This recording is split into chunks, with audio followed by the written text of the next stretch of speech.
I think the big problem this country has is being politically correct. I've been challenged by so many people, and I don't frankly have time for total political correctness. And to be honest with you, this country doesn't have time either. Yes, political correctness is out. American exceptionalism is back, ready to re-empower our republic as one nation under God by restoring our unalienable rights of life, liberty, and the pursuit of happiness. This is the Conservative Syndicate, real conservative talk from real conservatives, with your host, John Matthews. The latter-day prophet, weighing against the hypocrisies of our time. And Joe Hakos. You want answers! I want the truth! You can't handle the truth! The Conservative Syndicate is comprised of some of the most informed pundits and activists available today. Together we seek to tear down the imaginary wall of separation between church and state through education, information, and engagement on the religion of politics and the politics of religion. And now, your hosts of the nationally acclaimed, globally syndicated Conservative Syndicate, John Matthews and Joe Hakos. And greetings out there all across this great republic and around the world. It's that time once again for the Conservative Syndicate, real conservative talk from real conservatives. I'm your host, John Matthews, along with Joe Hakos, and we are glad you took the time to join us today. Boy, still a little raspy in my throat. It's still just colder than a witch's behind out here in California lately. I just have not adjusted to it. So I love cold weather, but I just have not adjusted to it here. But we're glad to have you with us. And we are going to continue our countdown of the top 10 liberal quotes for 2016 and hopefully finishing them up today. We have to, because tomorrow we're going to be moving into the top 10 conservative quotes for 2016. So hang on, grab your seats. We've got 3 of our 6 contributors on today. Joe Hakos, my co-host and partner in crime here. Scott Faulkner is scheduled to check in after our first break here. Don Dix in the second hour. So we'll see what they've got. But we've got the master list, and Joe's got a couple of additions from his side, and of course some sound clips. So we got a full agenda for you today. I wanted, if I can, Joe. Let me get Joe on here first. I always like to get his voice in here within the first couple of minutes. How you doing today, Joe? This is Joe. I'm here from Florida. It's great. It's nice outside. I don't know what you're complaining about. It's great here today. But I'm under the thing that if anything's under 70 degrees, it's cold. So, and it was wonderful here today. So if you're up north, that's just too bad. Haha. And then, great.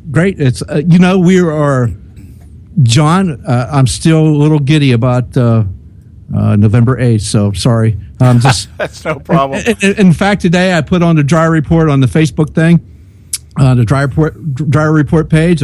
If you're a little bit feeling down in the dumps because this is the last week of the year, you can watch the video that I put on the dry report there. And it was just I watched that today and I just laughed. I was just laughing. It's because it was reactions from MSNBC and them showing those Clinton supporters at Javits Hall in New York the night of the election, and John Podesta coming out and saying, "Yeah, we're not going to talk to you anymore tonight." And it's just like I was just laughing, dude, watching these people absolutely sobbing. Oh, I'm thinking, when Time magazine puts out their last edition, that's got to be the cover page. It's got to be, if Time has a story of the year, that's got to be the one, that classic photo, the one that just went viral right after the election of the girls in the front row with their little Hello Kitty Berettas on and everything else, just weeping and crying. The classic one I saw was the older lady, probably in her 40s, 50s, probably 50s, maybe early 60s, staring up at the camera. I guess the camera was panning around the room and giving the camera the finger. That was just, and she's weeping while she's doing it, So it's good stuff, It's good stuff, and don't think for 1 minute that we're being heartless here, because had the results been the other way, I guarantee you they'd be laughing just as hard as we are. So yeah, absolutely, even worse, and absolutely, you wouldn't have seen anybody out there going, oh, this sucks, and we're so afraid. And Michelle Obama, now we know what it's like to be without hope, and all that kind of BS that she's kind of doing. And and Barack Obama would have been out there going, "See, I did win a third term." Yeah. Well, there's a couple of things here. I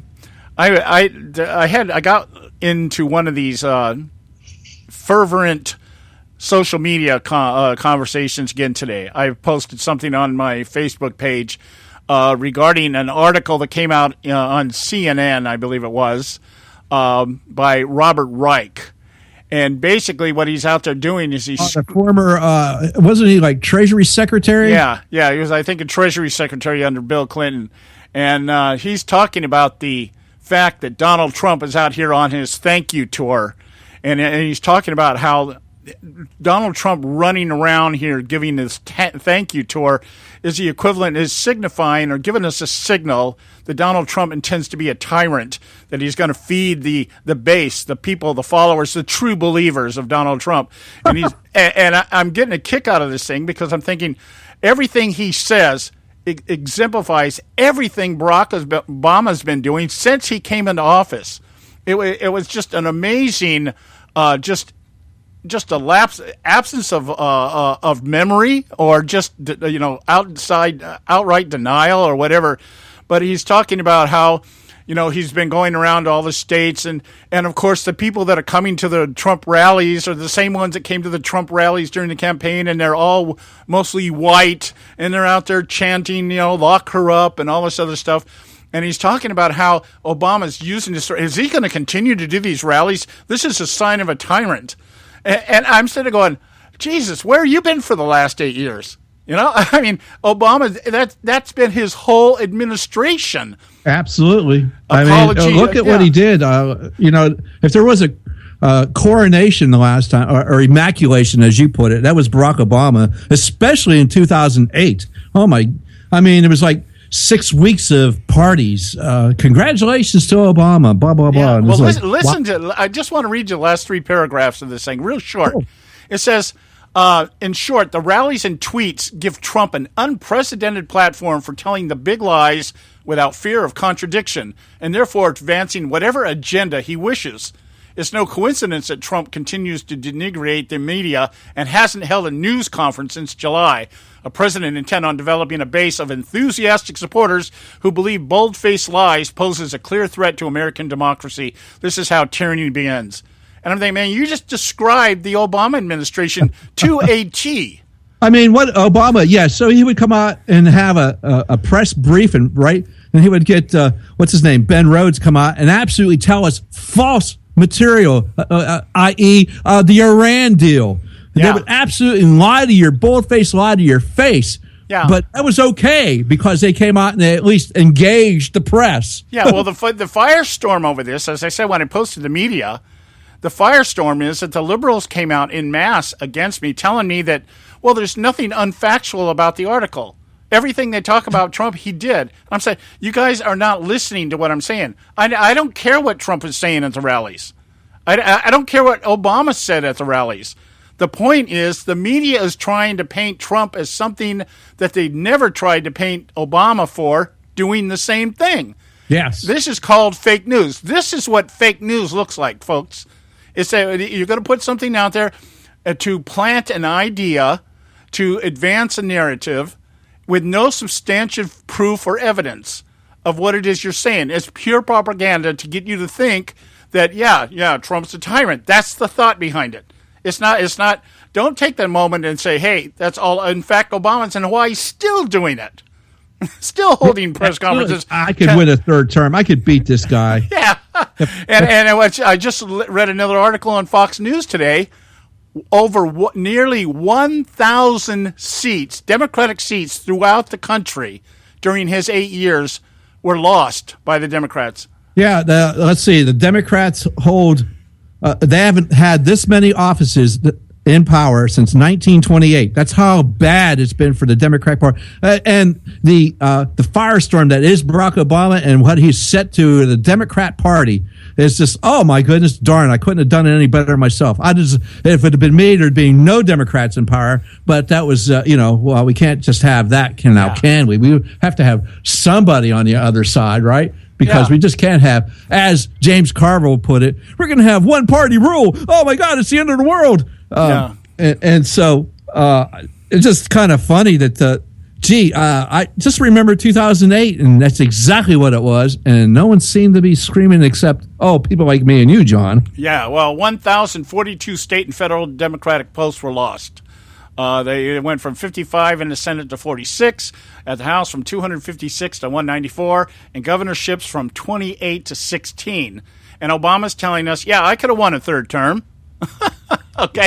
Exactly. He could have won a third. I think there's a repudiation of the Barack Obama and his policies now, right there. He's lost the House, he's lost the Senate, and now they've lost the presidency. Yeah. I think the American people have said, I don't think so, Mr. Obama. The way you were doing business is not the way this country was intended, and they're letting them know. And they just can't understand it, and they're blaming Trump. Or actually, they spent the last 6 weeks since the election blaming the Russians. Yeah.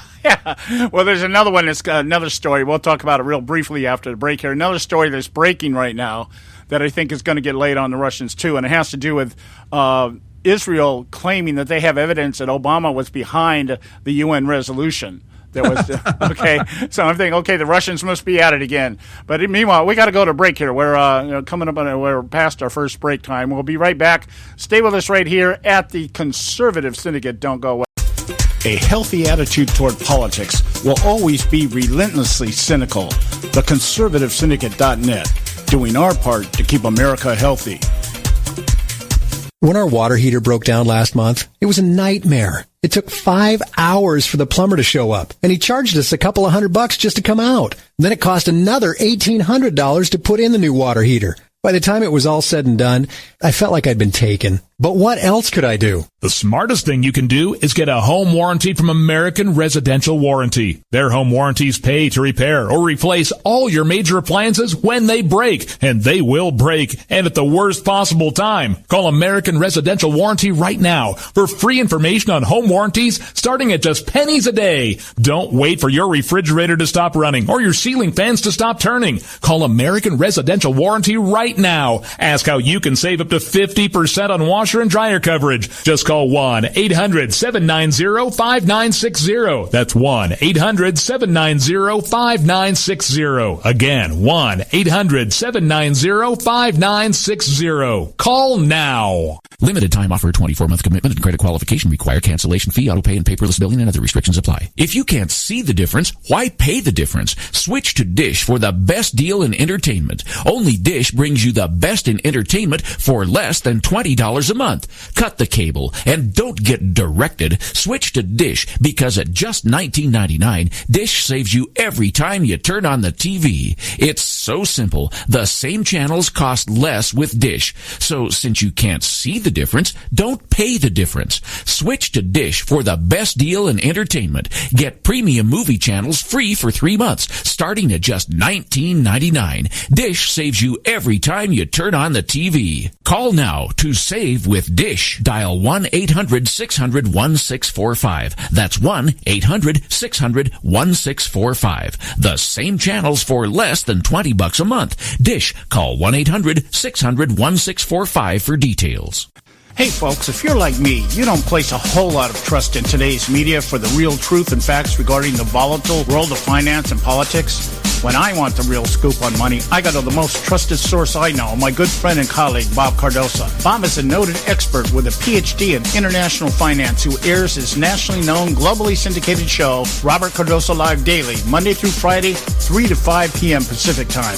With Bob, you get the right information at the right time from someone who knows his business and can help you make the right decisions concerning yours. Again, Bob airs daily, Monday through Friday, 3 to 5 p.m. Pacific Time.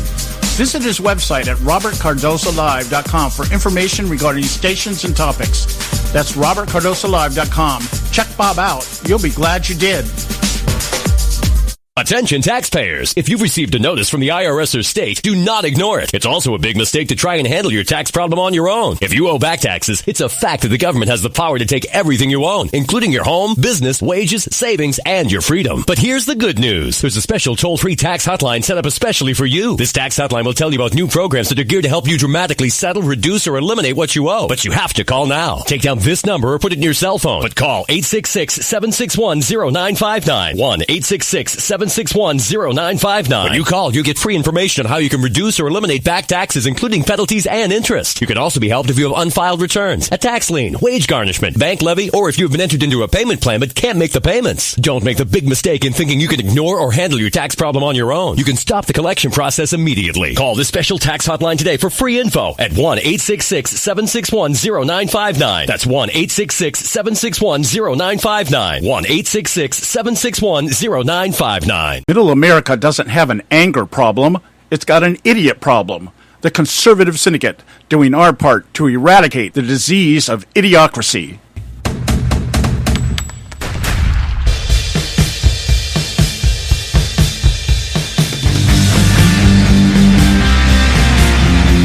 Okay, hey, we're back right here at the Conservative Syndicate, and we're glad to have you with us today. And I'm hoping here that we've got Scott with us. Scott, is that you out there?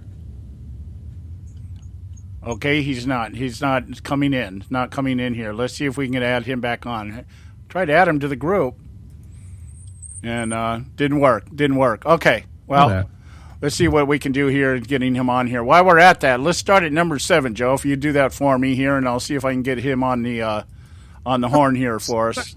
So we're going with the top 10, and John's list. The number 7 is the Van Jones, convicted communist convict from Barack Obama's first term in office, and his quote was. Speaking of the election, this was on the election night, and talking about what this election actually was, according to him. I remember Van Jones goes, "This was a white lash against a changing country. It was a white lash against a black president, in part, and that's the part where the pain comes. And Donald Trump has a responsibility tonight to come out and reassure people that he's going to be president of all people who he insulted and offended and brushed aside." That was Van Jones, CNN. CNN hires, they'll hire everybody. They don't care who they hire. They'll hire ex-convicts. It doesn't matter. So they're doing their part to keep everybody employed. Go ahead.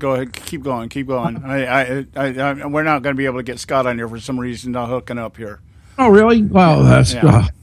Well, Scott's a busy man too. I mean, he is doing that transition thing for Mr. Trump. So things, But I thought we might have had him here, so it might have been fun. I'd love to hear what his comments, especially with the Obama quote. I could have beat this guy in the third term. That came after we started doing these things, and that's a pretty bold statement right there. The audacity of that is just amazing to me. Just amazing that we have this. I don't know. I don't know if the guy's on drugs or something. I mean, you've got to be delusional, totally delusional, to think that you can just come out there after all the evidence points otherwise. But evidence is not something that they use in the liberal camp. So let's get back to this quote with Van Jones here. He said that Donald Trump has to be responsible and come out and reassure people he's going to be president of all the people of who he insulted and offended and brushed aside. Now, I remember Donald Trump going to places like Detroit, and I think he went to Chicago. He tried to go to Chicago, I remember, early in the year, except the hired thugs put a kibosh on his rally, and so Mr. Trump said, I'm not going there because there'd be too much violence going on and people will get injured. But let's just think about this. Who's being repudiated here? White lash against a black president. I don't know. Let's just go with Christmas 2016, and how many people got shot in Chicago over the Christmas weekend since it began on Friday, which was, I think, 61 people were being shot in Chicago, Barack Obama's hometown, quote unquote. So, I don't remember Donald Trump going, "Hey, what's going on here? Mr. Obama's trying to do the best for you." I think he said, "What have you got to lose by voting for me?" Yeah, geez, I'm sorry, I'm stuttering here because we're trying to get him on here. It's just not working. The Skype is decided it's going to be an ass today. Okay. Well, I could do this. I can disengage and see if he comes on, and then I'll try to re-engage with you. How's that? Okay. Why don't you do that? Let's see if I can get him on here. Maybe that'll work. Okay, cool. Okay, Let's do that. So I'm gonna get off. So you take it over, John. I'll be right back to you in just a moment. Then. Okay. All right. Let's see if we can get Scott on here, and let's try to call him and get him on here. And we just, I know this is live radio. This kind of stuff happens. You there, Scott? Yes, indeed. All right. We're having problems here with Skype again. Wasn't doing what it was supposed to be doing. So anyway, I hung up on Joe and hope we got you on here. Now I hope I can add Joe back in. Anyway, we're talking about the top 10 here. We got the first 3 out of the way yesterday. And where we're at right now is Joe Van Jones, the night of the election. Oh, my God, yeah. He talked about this being a white lash. It was the quote was, "This was a white lash against a changing country. It was a white lash against a black president in part, and that's where the pain comes in. And Donald Trump has a responsibility tonight to come out and reassure people that he's going to be a president of all the people who he insulted and offended and brushed aside." So did you happen to catch that? I happened to catch that. I watched that. I saw that happen when it happened. Yeah, I was bouncing around between the different channels, and only on CNN and MSNBC do you have people who are so intellectually dishonest and so ignorant and so racist and so basically sociopathic, if not psychopathic, are able to be given a microphone. I mean, this person is, he's literally, I put him in the category of people, homeless people shouting on street corners next to their shopping cart filled with grocery bags. I mean, he is absolutely got no credibility. Yeah, I knew the race card was going to be played somewhere. I didn't think it would be on the first night. I thought the first night would be all about the FBI and the Russians hacking and Hillary got the raw end of the stick and everything else. I expected the race card to play in, maybe a few days down the line when the media started talking about the fact that the election of Donald Trump was basically a repudiation of the entire Obama administration, which we, by the way, were just talking before you came on. Fox News was reporting today the total head count of lost congressional seats, whether state level or federal level, during the Obama administration is 1,042. And yet this man is telling us from Hawaii on his last taxpayer-paid vacation that he could have won a third term. I'm like, how delusional do you have to be? I mean, are we talking delusion, or do you think Barack Obama just thinks he's sly? I'm not really sure.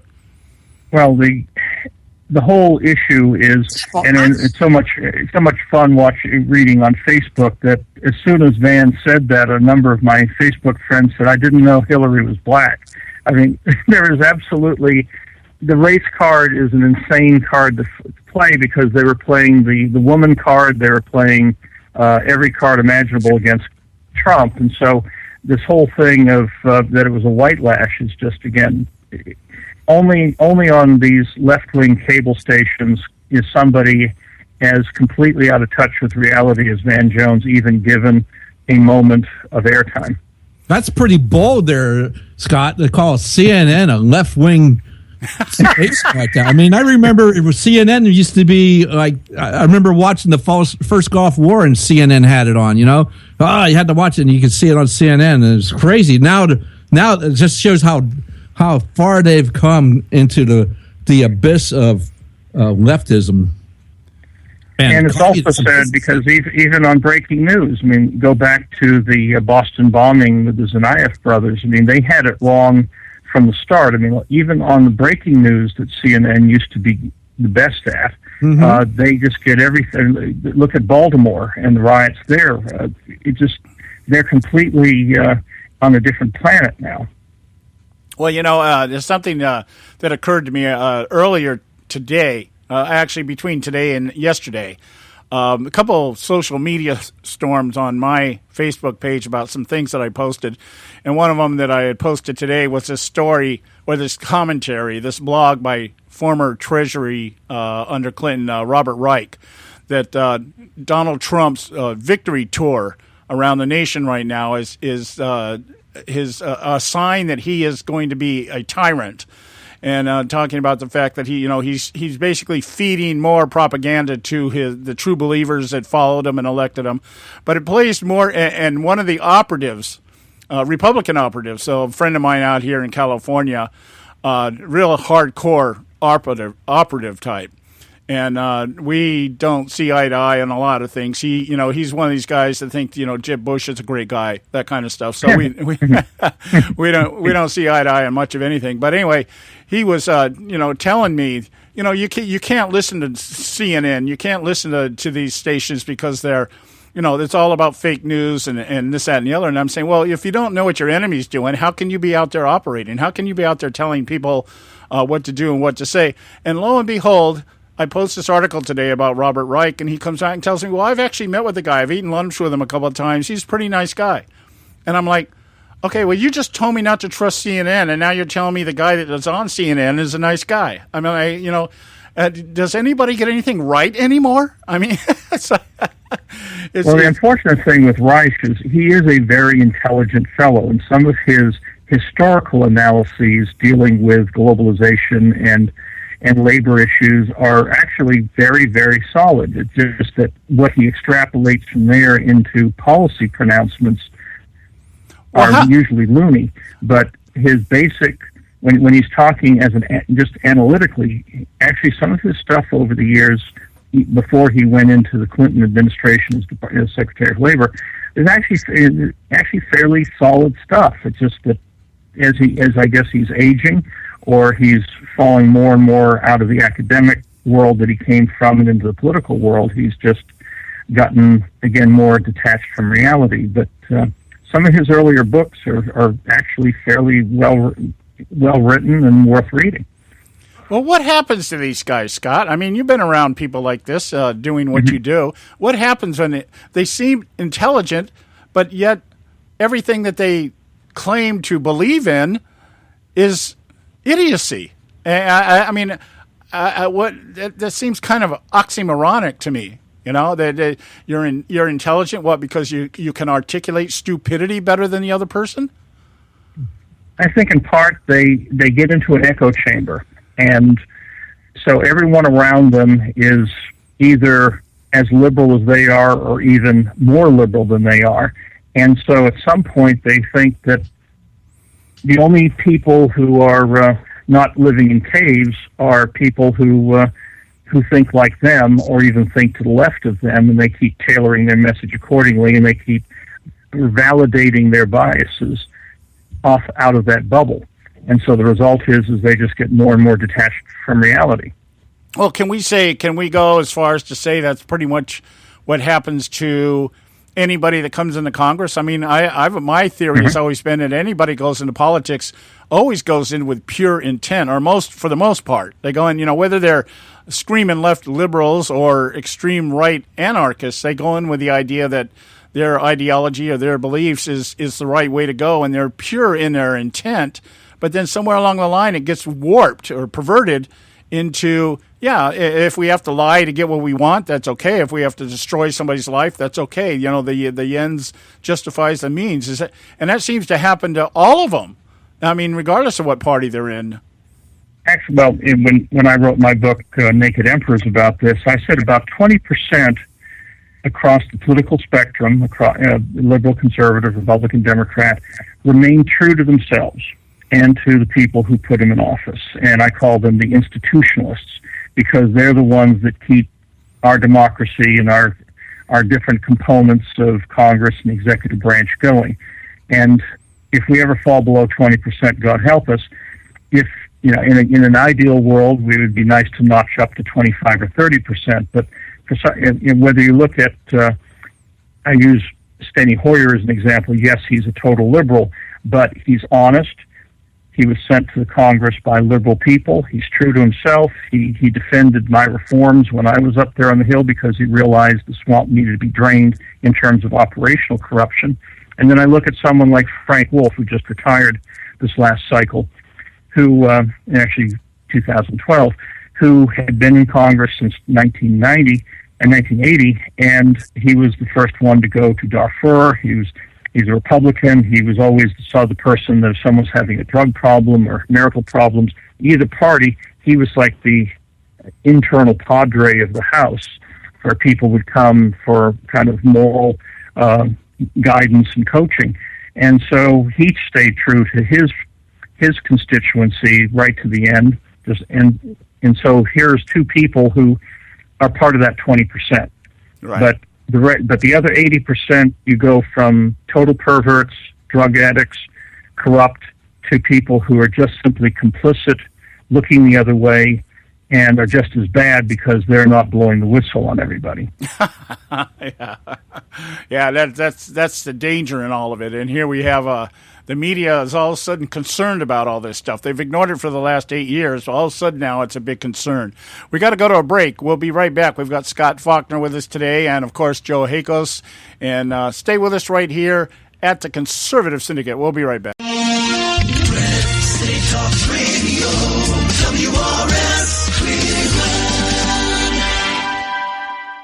Hey, I'll make you a deal. Give me 60 seconds and I'll give you directions to the Fountain of Youth. Okay, I'm joking. Well, kind of joking. No fountains, but youth, I got Nature's Youth and their premier anti-aging product, Nature's Youth RSF. With your sensible diet and exercise plan, Nature's Youth RSF can help you look and feel better. RSF is an all-natural amino acid supplement that supports your body to naturally increase HGH levels without any synthetic hormones. And elevated HGH levels can contribute to increased energy, improved libido, reduced body fat, and improved exercise capacity. Let's be honest, who doesn't want to look and feel younger? Visit the newly designed website at naturesyouth.com or call 800-333-6923. That's 800-333-6923, and like them on Facebook and you'll be included in contest and exclusive offers. What a deal. Oh, speaking of deals, my time's about up. 800-333-6923 or naturesyouth.com. Who needs a fountain anyway? Call today. Extend your life with Extendovite. When I had a heart attack at 42, I was not sure what the future held. But a year later, the doctors could find nothing wrong with me and took me off all my medication. What did I do? I took a herbal mixture of garlic, cayenne, and a few other herbs mixed in liquid form. I now call this Extendovite. I would have never believed that a few simple herbs could actually change my life like they did. Now it's your turn to see what the powers of garlic and cayenne can do for you. For only $69.95 plus shipping and handling for a 2-month supply of either capsules or liquid, you too can begin on your path to better health. For more information, call 1-877-928-8822. That's 1-877-928-8822. Or visit our website at heartdrop.com. Extend your life with Extendovite. I've owned my company for 14 years now, and I can tell you that payroll is a 4-letter word.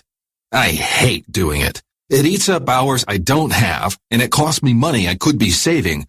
But my accountant's too expensive, and I'm not sure who to call, but I know I need help. We're Paychex, and we take all the hassles out of small business payroll. We save you time and money. It's easy. Call, fax, or give us your payroll information securely online, and we take care of the rest. We calculate the correct taxes, manage payments and direct deposits. We even send out your checks. Payroll doesn't need to be a 4-letter word anymore. We're so sure that we can save you time and money that we'll give you a month's payroll free. Just for calling 877-663-3830.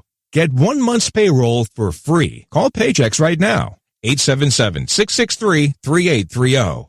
That's 877-663-3830. Hey, I don't back anybody unless I believe in them. And I do believe in the value of investing in gold and silver. And the company I trust to buy my gold and silver from is Swiss America. I've been working with them for nearly a decade. I trust them, and you can too. Swiss America will help you sort through and find the best options available when you're considering investing in gold and silver coins. Listen, for over 30 years, Swiss America has been offering Americans what they want in their investments: safety, liquidity, quality, reliability, and a potential profit. Gold and silver have a place in every investor's portfolio. So, why not let Swiss America help you diversify your investment portfolio now? Call now for free information. 800-978-3907, 800-978-3907, 800-978-3907, 800-978-3907. Hey, Bugsy, you hear the news about Vinny? Yeah, it's a real shame he owed money to the IRS and they finally cut up with him. Just like Al Capone. If the IRS can get to Capone, imagine what they can do to little old Vinny, huh? Poor cat, he was on top of the world, then bada boom, bada bing.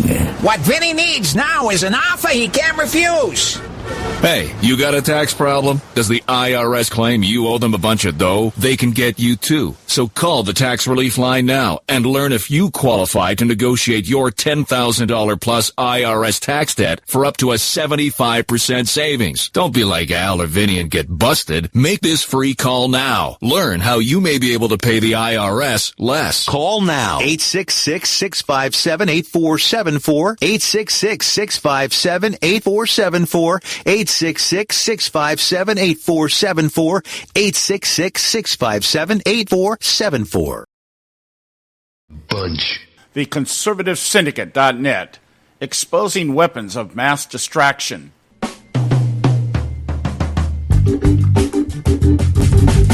All right, hey, we're back, and this is the Conservative Syndicate, real conservative talk from real conservatives. I'm your host, John Matthews, along with Joe Hakos. We've got Scott Faulkner with us, doing his segment with us, our second to last show of the year, actually. And we're covering our top 10 liberal and conservative quotes. We're down to number 6 right now. This is, I think, one clip that came out of Hillary Clinton's mouth during the election cycle. And as I said, it was really hard to pick some of these because I think some of the best ones were actually said in 2015. But we had to remain true to our rules, and the quote had to be in this year, or this calendar year. Had I used fiscal years, we might have got away with some of this. But but using calendar years, we had to be true to that requirement. And I think this really cost her a lot. In fact, I believe she did lose West Virginia, did she not? Yes. She Okay. lost by a huge amount. Yeah, and I think this is the reason why. This is quote number 6. She said this in a CNN town hall. Well, hey, John, let me play the audio. Oh, okay. Go ahead, Joe. Yeah, you got the audio. Go for it. This is Hillary Clinton, and this is the reason why she lost Kentucky, Tennessee, West Virginia. All right here we go. I'm the only candidate which has a policy about how to bring economic opportunity using clean, renewable energy as the key into coal country. Because we're going to put a lot of coal miners and coal companies out of business. Well, there you go. And you would think for somebody that's been in politics as long as she has, let's go to. It's like going into a hospital and say we're gonna close you down because the hospital across town is better. It's amazing. Funny. She said that, and she said this is Columbus, Ohio. It's like that's not a very far drive from West Virginia, Kentucky. Okay, these people could have came up to her rally and listened to her say this in person, and so it's just like, wow, Hillary, and full disclosure here, I pulled this clip off of CNN. Your comments, Scott. It gets to the real core of the left-wing dogma of the last 8 years, if not longer, and that is actually going back into the Clinton era with Gore, is the whole issue of this global warming. And people are cherry-picking facts. We're finding out almost not a week goes by that you're not finding out how much the science was completely, at best, cherry-picked and mostly fabricated to show that the Earth is somehow warming to a point, and that every bit of this warming is because big bad humans, and especially big bad Americans, are using fossil fuels. There's actually, because I listen to National Public Radio occasionally to again get a sense of the other side, going back during the election cycle, you actually had scholars on NPR talking about America being overdeveloped and that we somehow need to underdevelop America in order to bring it in line with the rest of the world. So underlying all the supposed science, underlying the environmentalism and the concern about fossil fuels, you've got this, almost hippie 1960s culture of we've got to undevelop America to bring it in line with the rest of the world. I mean, that is pretty frightening stuff.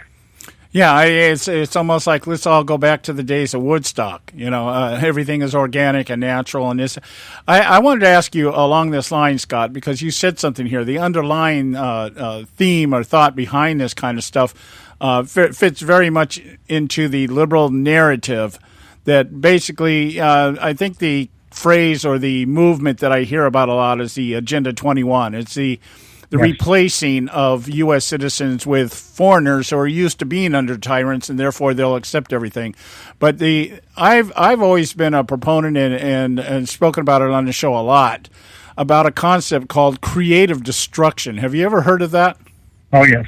Okay, that to me is what the climate change agenda is about. It's a form of creative destruction to destroy an industry that has been feeding the quote-unquote Republican aristocrats and creating an energy field that the Democrats can tap into, and so that they can become the aristocratic society. That's how I see. That's what I see the climate change about. What do you think? Again, it gets back to you have people out there who want to bring America down, and we know that Obama and a lot of people around him have that agenda, and they're going to be playing it out in the opposition to Trump over the next 4 to 8 years. And when you can see at any random time how polluted Beijing is, how polluted other parts of Asia, especially India, Pakistan, a lot of these areas.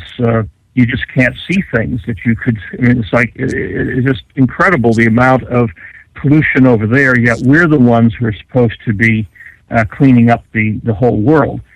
And so, when you look at all of the different pieces, it all goes back to this hate America.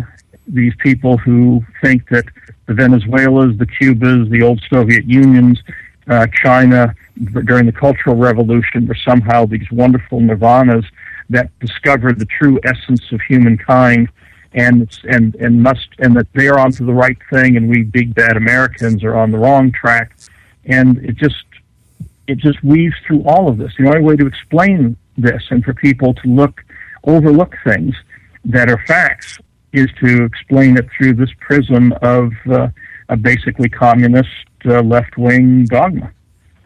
Can you possibly, I don't know if this would be a loaded question to you, but do you have any insight as to how difficult it will be for Donald Trump to roll back Barack Obama's recent attempt to stifle the oil industry by banning drilling out there in the Atlantic and the Arctic Ocean? This 68-year-old law that somehow this is not an executive order, this is an executive determination, is BS. We all know that anything created by man can be undone by man. And so the fact that Obama reached back into this very obscure section of this very obscure law from 68 years ago to do this, it may not be a stroke of a pen. It may need to be some legislation in Congress. It may need to be a regulation that is put forth through the Federal Register, but everything can be undone. I mean, the thought that anything written by a human is somehow can never be undone by a human is nuts. Yeah. Now, my thought is that Obama is, it's kind of like a scorched earth strategy. I'm retreating. I got to leave. I'm going to make it as hard as possible for anybody to do anything after I'm gone, and that they'll be able to use this. Whether let's say, as you say, it's legislation, so Congress would have to do away with it or repeal it or whatever the process is. But that then reignites the debate about climate change and global warming, or as we refer to it here, weather. Exactly. And I mean, you've got solar experts from around the world watching the sun and how it's actually going into a dormancy period. There's less sunspots right now, and they're saying within 5 years we're going to have another mini ice age going down about anywhere from 2 to 3 degrees Fahrenheit on an average for maybe 30 to 40 years, similar to the little ice ages that we had in the 1700s and 1600s, and even smaller ice ages, like the reason that Valley Forge was so terrible was because we were having unusually severe winters. The reason that Napoleon screwed up in Russia was because we had that whole period was very unusually severe winters because, again, of these cycles. And so that's what we're dealing with. I mean, we could literally be back. Remember, back under Carter, everyone was talking about a new ice age back then, and we didn't see any new glaciers coming down into the Hudson Valley or the Mississippi at the time. So these, for some reason, you have an entire niche, unfortunately, a very large niche of left-wing science that is that looks everything dogmatically, and they're very alarmist. They'll take 2 or 3 data points and extrapolate that the world's coming to an end one way or the other. Yeah, well, it seems to me like just like all other things that are dealing pretty much with the science community these days, it's about money. If we can predict the end of the world, then you've got to give us money so that we can do research to stop the Armageddon from hitting us and this, that, and the other. Because I think, I've read all these climate change reports. I've read them all. I read all of them years ago. Went through them, and I never in any of them did any scientist say unequivocally that these changes were being brought about by man. A lot of them said we believe it. Some of them think we have evidence to think this, we assess this, but nobody ever came out and said unequivocally, yes, the earth is dying because of man.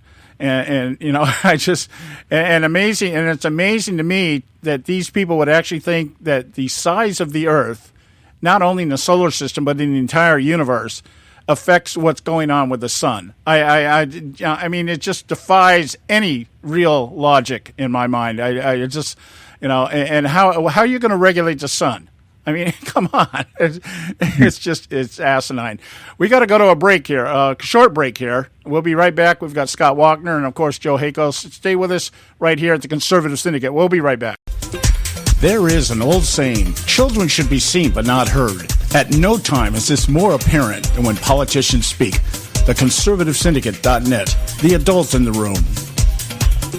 Hey folks, if you're like me, you don't place a whole lot of trust in today's media for the real truth and facts regarding the volatile world of finance and politics. When I want the real scoop on money, I go to the most trusted source I know, my good friend and colleague, Bob Cardoso. Bob is a noted expert with a PhD in international finance who airs his nationally known, globally syndicated show, Robert Cardoso Live Daily, Monday through Friday, 3 to 5 p.m. Pacific Time.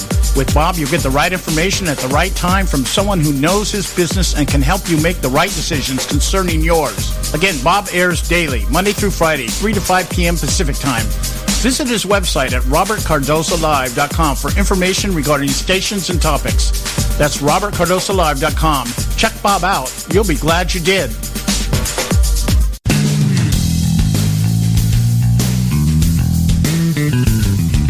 History affirms a vibrant civil society thrives on freedom of conscience, religion, and choice.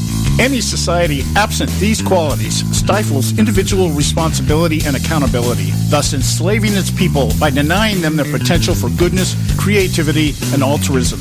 To that extent, oppression, coercion, and totalitarianism are multiplied exponentially. To counter such outcomes, the American Freedom Alliance was formed. The AFA is a nonpartisan, non-aligned movement which promotes, defends, and upholds Western values and ideals. The Alliance strives to build an international coalition of citizens of the West who together promote and protect moral values, democracy, and freedom. To find out more and become part of this valuable asset in the preservation of freedom and all its rewards, contact us at AmericanFreedomAlliance.org. That's AmericanFreedomAlliance.org. Let freedom ring. Don't get your panties all in a bunch. The Conservative Syndicate.net, exposing weapons of mass distraction.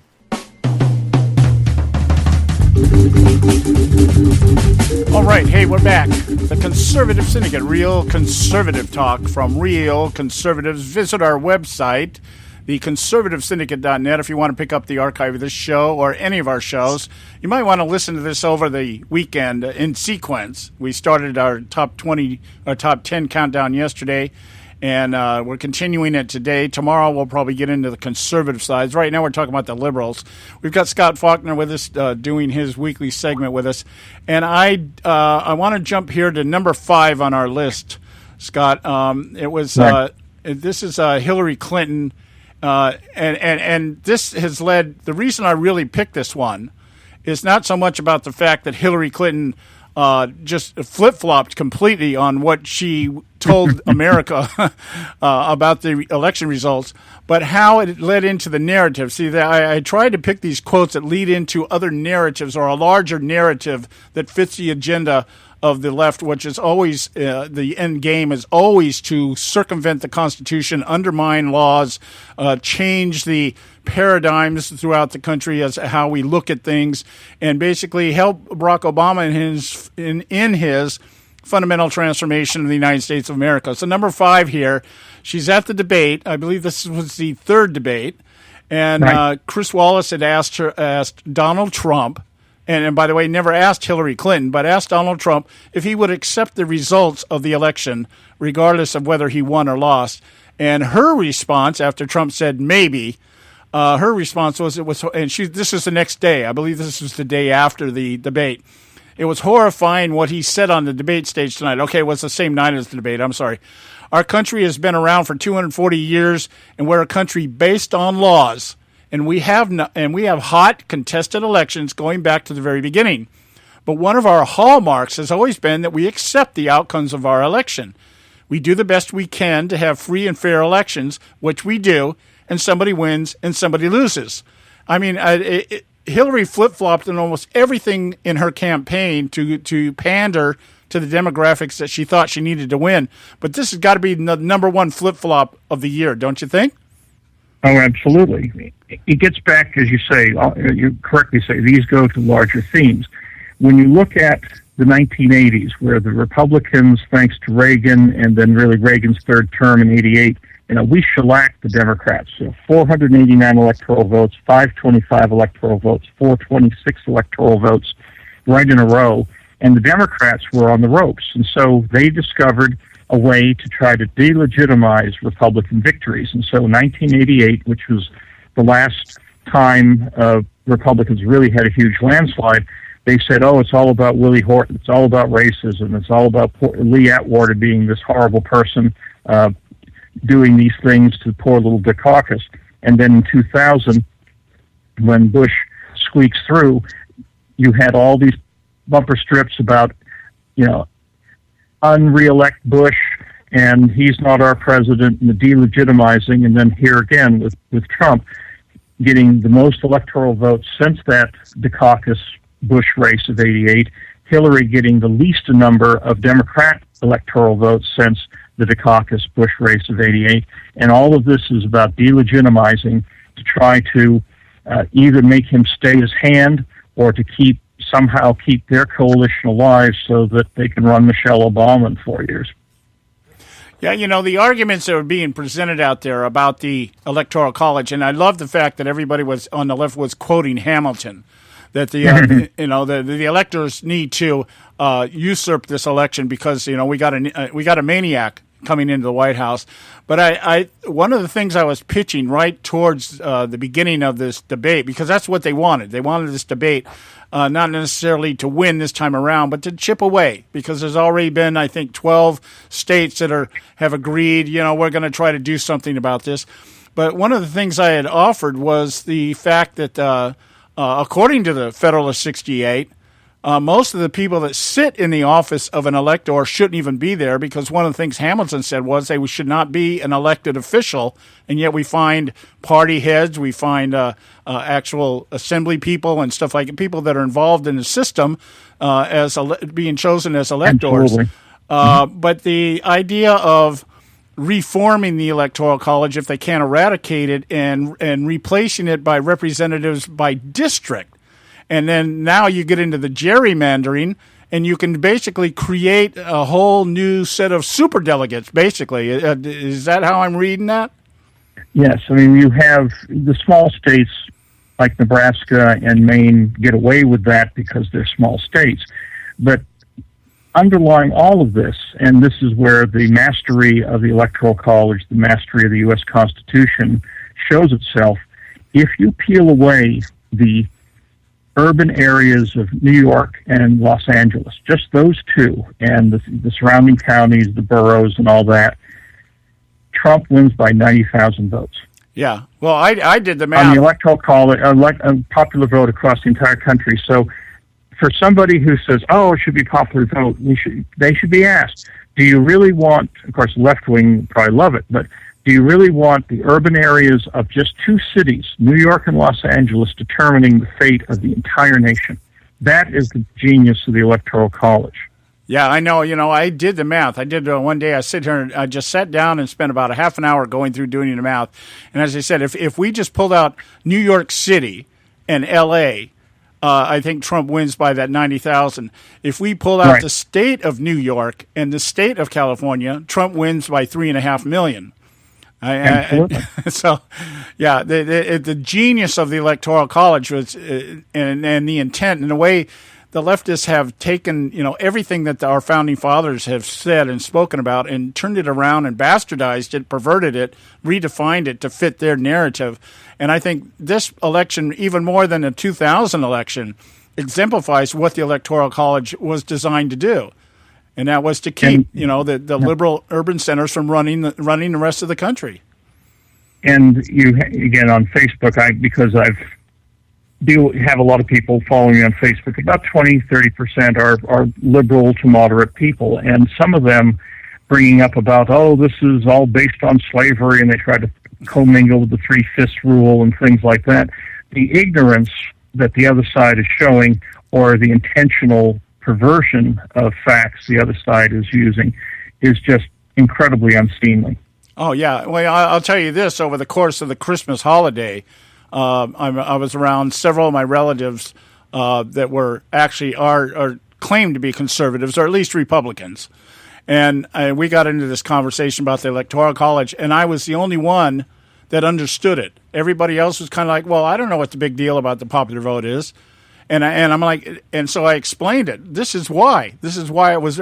Well, yeah, but it just seems like you're actually negating the will of the people. No, we're not negating. I mean, even Republicans can't figure this out. Which it just Well, here's a way that I've actually been able to get a lot of people to understand it. Think of every NFL game decided by yards gained instead of field goals and actual touchdowns. Right. I mean, that's really the difference. Yeah, exactly. All right, and Scott. That's how insane the whole concept of a popular vote versus Electoral College, and how Electoral College somehow doesn't reflect reality.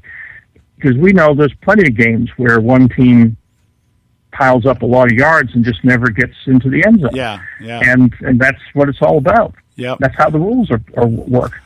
Okay, we're out of time, Scott. I wanted to give you got about 30 seconds here to push your website and what you're doing out there.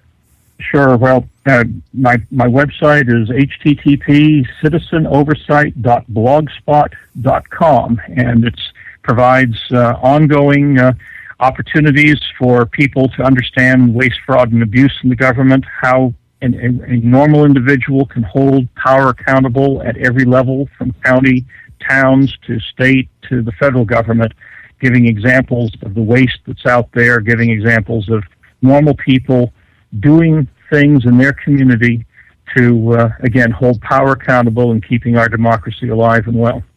All right, my friend. I appreciate you coming on, and you have a good New Year holiday. We'll be talking to you, I guess, next year.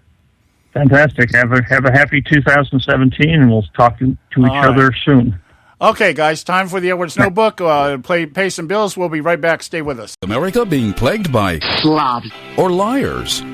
Hello, I'm Ron Edwards. On today's page from the Edwards Notebook, as an American, I am embarrassed by the millennial generation display of utter disdain for America, the rule of law, and common decency. However, the real blame for the young adult crybabies on college campi throughout our republic and the nighttime streetwalkers who seek to kill the American dream, steal our national joy, and destroy private property lies with the hippy-dippy era parents who raised them, along with the legions of government school educators who did their best to indoctrinate students against authentic American history, real science, Judeo-Christian ethics, and even the traditional family. It is comical to witness individuals who claim great fear over the possibility of Trump harming Muslims, immigrants, LGBTQ people, and minorities. First of all, Trump consistently called out illegal immigrants, Muslim terrorists, LGBTQ activists, and other progressive groups who were not genuinely seeking equal participation in America, but are working to overcome our laws and ultimately destroy our way of life. And that's the truth of the matter. I'm Ron Edwards. Blowing away the myths and revealing the truth. You can continue to blow away the myths with Ron Edwards on Facebook, Twitter, and theronedwards.com.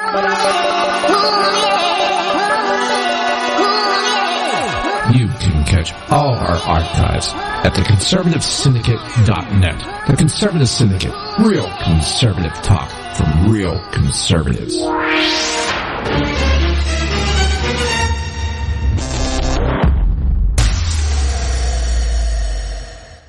Prices are for base buildings only. May not be available in some areas. Attention business owners, do you want a stimulus package that really works? Before you spend thousands of dollars more than you should on your next building project, listen to this. General Steel has a stimulus package designed to help you save as much as half the cost of conventional construction on your next building. As much as half. That's right. General Steel can save you thousands of dollars with a pre-engineered steel building designed for your business or church. How about a 50 by 100 foot building for under $30,000? So don't pay thousands more than you should without calling General Steel first and save as much as half the cost and time of conventional construction. With the projected demand for steel in Japan and China, prices may be skyrocketing. 877-927-3360. 877-927-3360. 877-927-3360. Term life insurance. It can be a powerful way to protect your assets and your family. You work hard to earn and save your money to build a nest egg for the future. Don't let it get wiped out because you didn't plan ahead. Take the time now and make a small investment in $500,000 or more in quality term life insurance. Call the Term Lifeline and let us shop the best companies to give you the lowest rates. We specialize in policies of $500,000 and above. Ask about some of our 10 and 20-year fixed rate plans with guaranteed rates. Call the Term Lifeline right now for your free insurance quote. 800-870-3609. 800-870-3609. You owe it to yourself to protect your family and your assets. Make term life insurance part of that plan. Call the Term Lifeline right now. 800-870-3609. 800-870-3609. Hey folks, if you're like me, you don't place a whole lot of trust in today's media for the real truth and facts regarding the volatile world of finance and politics. When I want the real scoop on money, I go to the most trusted source I know, my good friend and colleague, Bob Cardosa. Bob is a noted expert with a PhD in international finance who airs his nationally known, globally syndicated show, Robert Cardosa Live Daily, Monday through Friday, 3 to 5 p.m. Pacific Time. With Bob, you get the right information at the right time from someone who knows his business and can help you make the the right decisions concerning yours. Again, Bob airs daily, Monday through Friday, 3 to 5 p.m. Pacific Time. Visit his website at robertcardosalive.com for information regarding stations and topics. That's robertcardosalive.com. Check Bob out. You'll be glad you did.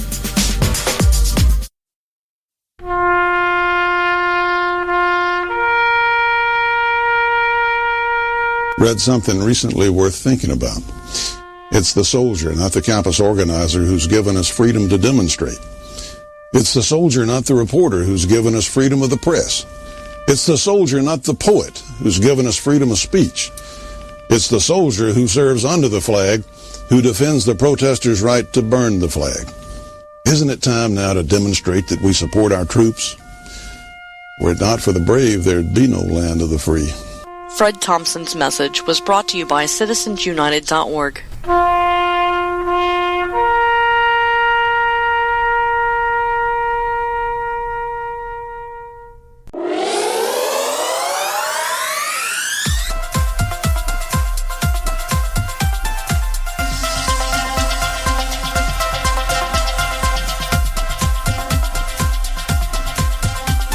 I think the big problem this country has is being politically correct. I've been challenged by so many people, and I don't frankly have time for total political correctness. And to be honest with you, this country doesn't have time either. Yes, political correctness is out. American exceptionalism is back, ready to re-empower our republic as one nation under God by restoring our unalienable rights of life, liberty, and the pursuit of happiness. This is the Conservative Syndicate, real conservative talk from real conservatives, with your host, John Matthews. It's a latter-day prophet, baying against the hypocrisies of our time. And Joe Hakos. You want answers! I want the truth! You can't handle the truth! The Conservative Syndicate is comprised of some of the most informed pundits and activists available today. Together we seek to tear down the imaginary wall of separation between church and state through education, information, and engagement on the religion of politics and the politics of religion. And now, your hosts of the nationally acclaimed, globally syndicated Conservative Syndicate, John Matthews and Joe Hakos. All right, hey, we're back, and this is Hour 2. Hour 2 of the Conservative Syndicate, coming to you live, nationally acclaimed, globally syndicated, and just wherever we need to be, whenever we need to be there. The great thing about our show is that it's not only live right now, but it's on demand.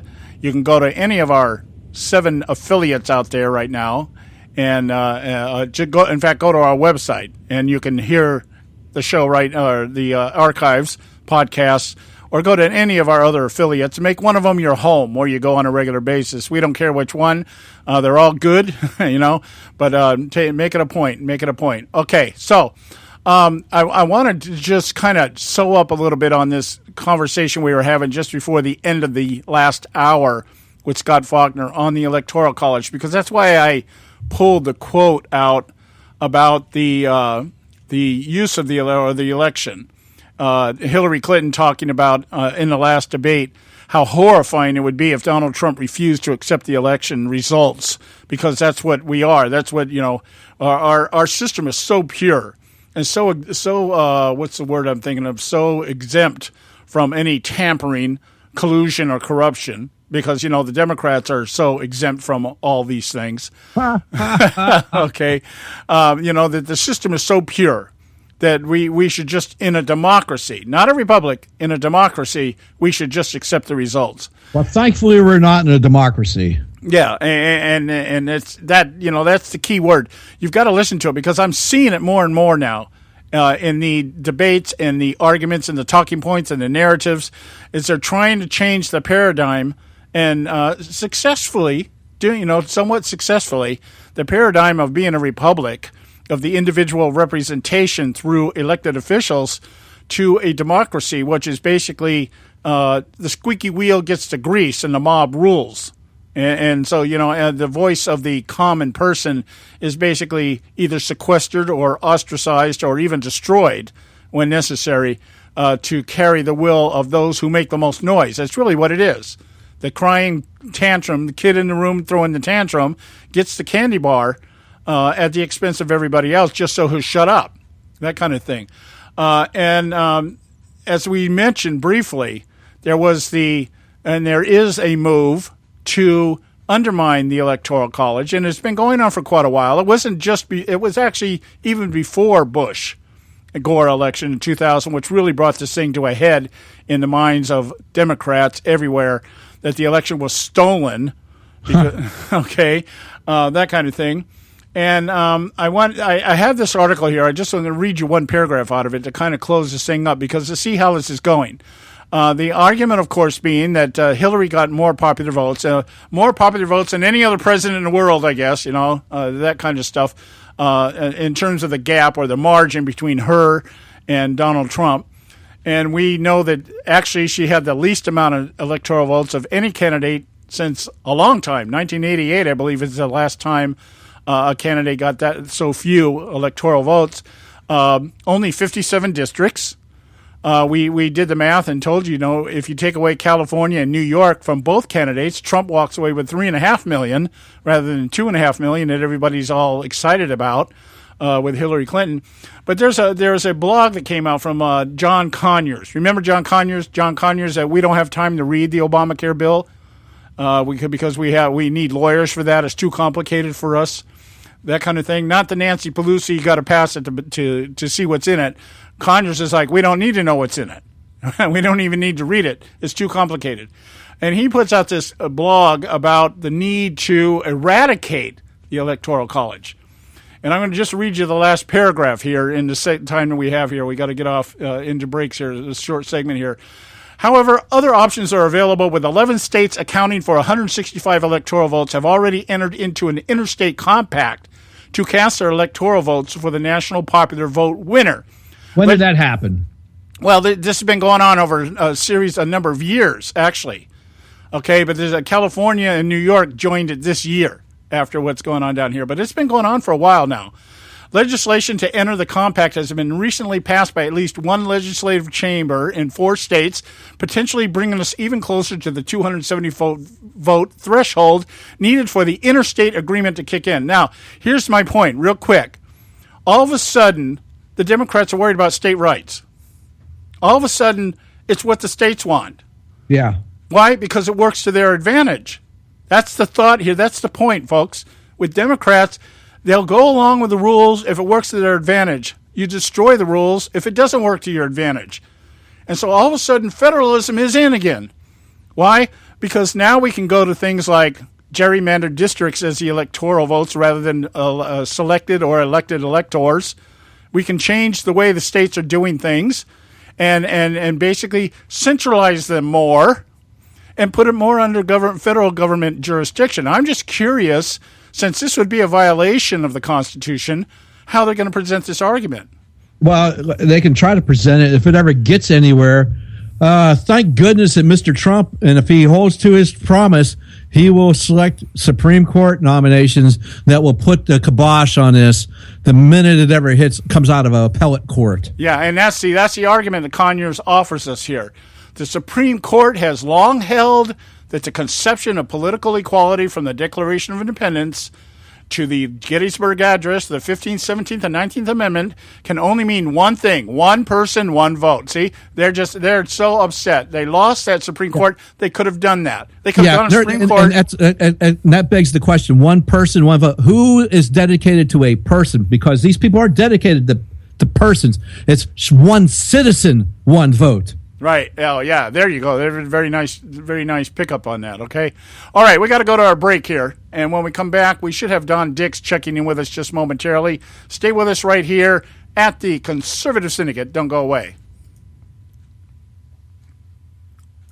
A healthy attitude toward politics will always be relentlessly cynical. The Conservative Syndicate.net, doing our part to keep America healthy.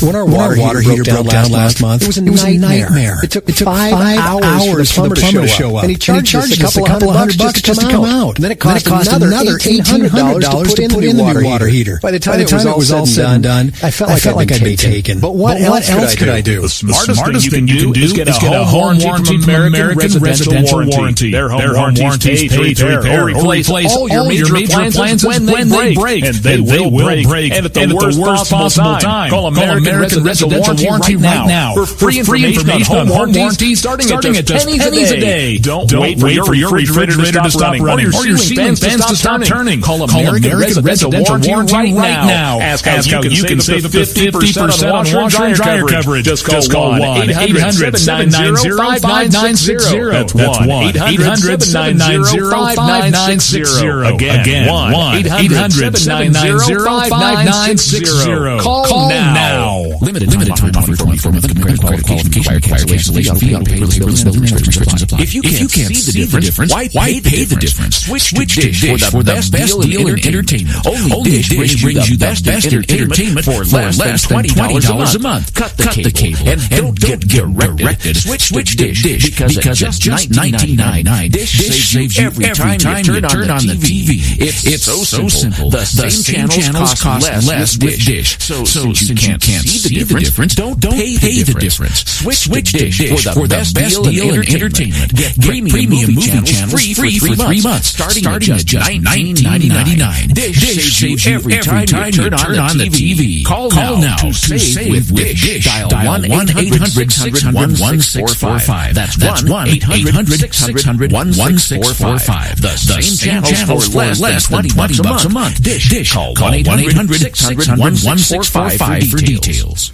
Hey folks, if you're like me, you don't place a whole lot of trust in today's media for the real truth and facts regarding the volatile world of finance and politics. When I want some real fun money, I got the most trusted source right now, my good friend and colleague, Bob Cardoso. Bob is a noted expert with a PhD in international finance. Here's nationally known, globally syndicated show, Robert Cardoso Live Daily, Monday through Friday, 3 to 5 p.m. Pacific time. With Bob, you get the right information at the right time, someone who knows his business and can help you make the right decision concerning yours. Again, Bob airs daily, Monday through Friday, 3 to 5 p.m. Pacific time. Visit his website at robertcardosolive.com for information regarding stations and topics. That's robertcardosolive.com. Check Bob out. You'll be glad you did. Attention taxpayers. If you received a notice from the IRS or state, do not ignore it. It's also a big mistake to try and handle your tax problem on your own. If you owe back taxes, it's a fact that the government has the power to take everything you own, including your home, business, wages, savings, and your freedom. But here's the good news. There's a special toll-free tax hotline especially for you. This tax hotline will tell you programs that are good to help you dramatically settle, reduce, or eliminate what you owe. But you have to call now. Take down this number, put it in your cell phone. Call 866-761-0959. 1-866-761-0959. You call, you get free information on how you can reduce or eliminate taxes, including penalties and interest. You can also be helped with unfiled returns, a tax lien, wage garnishment, bank levy, or if you've been entered into a payment plan and can't make the payments. Don't make the big mistake in thinking you can ignore or handle your tax problem on your own. You can stop the collection process immediately. Call this special tax hotline today for free info. 1-866-761-0959. That's 1-866-761-0959. 1-866-761-0959. We're not arguing. We're explaining why we're right. The Conservative Syndicate. We're right is never wrong.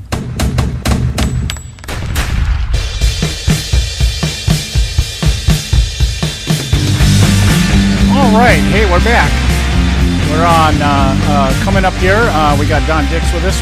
You're listening to the Conservative Syndicate. Real conservative talk from real conservatives. We got, I just said that, didn't I? Don Dix from Act for America with us.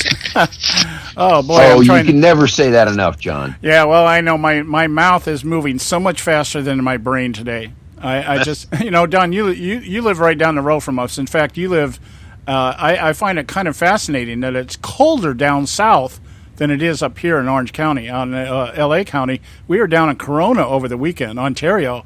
And I mean, it was cold. And it's cold here. I just, so much for global warming, huh? Well, yeah, I thought we were having global warming, so I would have expected by now, after all the CO2 that we've dumped into the atmosphere and all of the fossil fuels that have been used up over the Industrial Revolution, that by now we would be firmly planted inside of, almost 100-degree temperatures. But shows you, what do we know? Yeah, well, I think Scott Faulkner was with us last hour, and he was telling us about some of the scientists that are out there right now measuring sunspots, telling us that we're on the verge of, total Armageddon because of sunspots. I still can't figure out how anything going on in the Earth's atmosphere can affect the sun. I still haven't got my head around that, but I guess in Obama land, anything can happen. So wait, they're saying that the Earth is affecting sunspots, not the other way around? Well, I mean, that's what climate change is about, is it not? It's about regulating the sun. Oh, well, see, I assume that, if there was a change in climate happening, that we would be tracing it back to forces bigger than those called Homo sapien. So to me, it makes sense if there is something going on with the sun that would be affecting our atmosphere. Even so, doing away with fossil fuel isn't going to change anything that's going on with the sun. But I think it wasn't that he was stating fact. Amen, what he was telling us basically is how the science community these days just basically take some random data and turn it into a narrative. That kind of thing. I mean, there's been sunspots since the beginning of time, and maybe even before time. I don't know. But this whole idea that we as men are somehow destroying the atmosphere to such a degree that, we're causing the sun to send out bigger sunspots or hotter rays or flares, whatever they call those things, flashes, whatever they're called. There's a name for them. I just can't remember what it is off the top of my head here. Solar flares. Solar flares. There you go. Thank you. So I think, can we just chalk it up to the narcissism of liberalism? Yeah. Well, and more like, and along with that, fundraising for study, for research. That's really what it is. Creative destruction and money for research. That kind of stuff. So, back in 2008, I spent an entire 2 months reading every one of these reports that came out, starting with the ICCC report, the one that they found out that they had altered the models to fit their narrative rather than the other way around. And right. I never found a single one of them. I think there was 5 or 6 of them that everybody was touting in that day, and not a single one of them stated anywhere in the report unequivocally climate change or global warming or whatever you want. We call it weather here, but was being affected by man. It was all assessments, assumptions, indefinite conclusions, possibilities, but nothing ever came out and said, yes, it's man. It's just not. I'm more, if we're going to talk about it, I had, just for a second here, I had a conversation with a family member of ours who's rather extremely naive in the workings of politics. And we got to talking about climate change. And he was like, yeah, I'm all for it. All these regulations, yeah, I'm all for it. And I'm like, okay, fine. But I'm kind of like, when we come to the environment, I'm into pollution. I can say, yeah, man pollutes. Okay, we know that. There's evidence of that. But does man change the climate? No. Okay, yeah, okay. Do we dump plastic in the ocean? Yes. Do we dump waste in the ocean? Are the chemicals being dumped in the rivers? Yeah, we know that. The federal government does it on a regular basis. Whether out there trying to preserve the natural habitat and dumping, chemicals into the rivers and everything else. But this whole idea of man-made, man is destroying the planet. I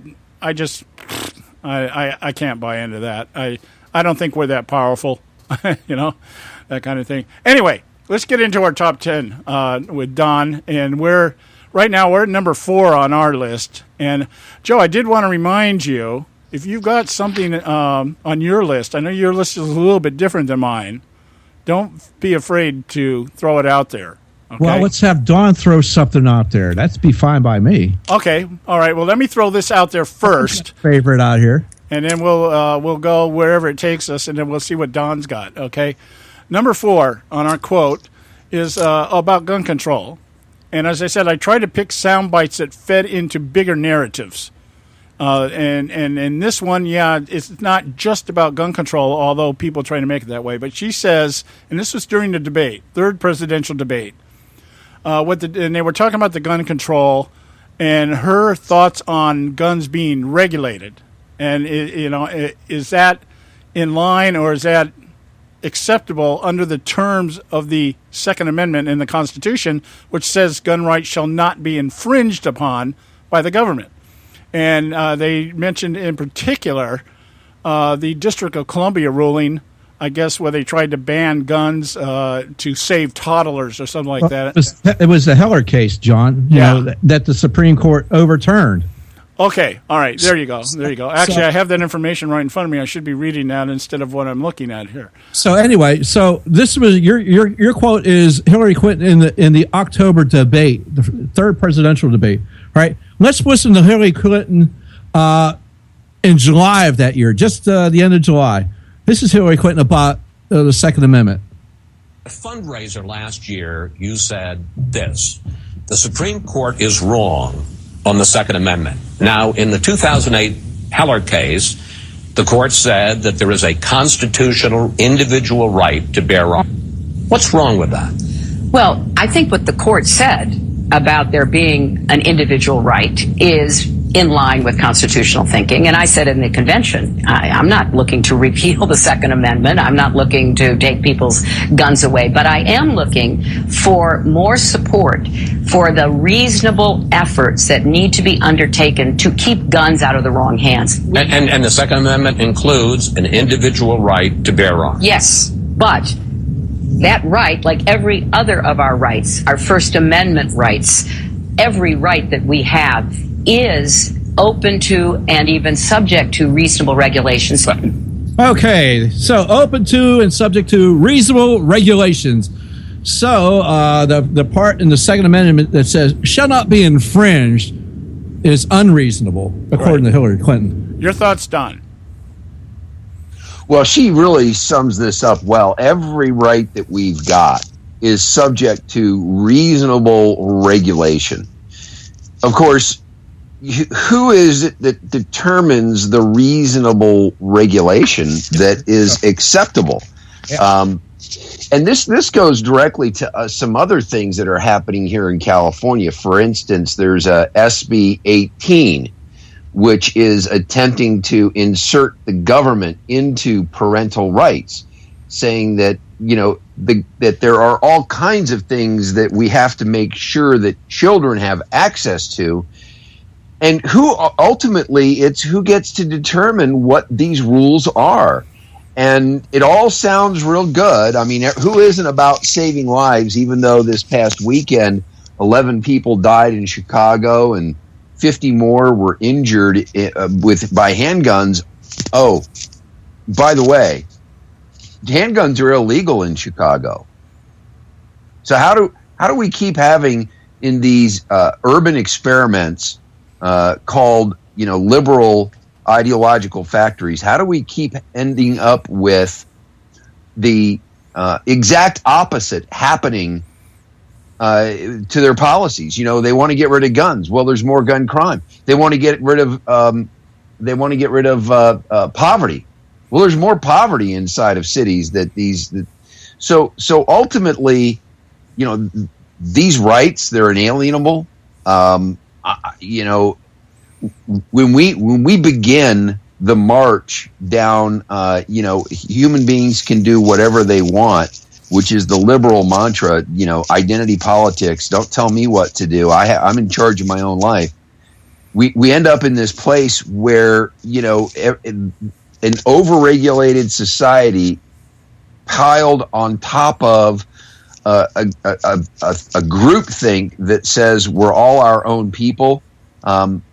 And we no longer have a morality that guides us into sort of these common understandings of what gun safety is all about, or reasonable speech is all about, or when we remove the moralities, as they said in the Constitution way back in the when the Constitution was formed.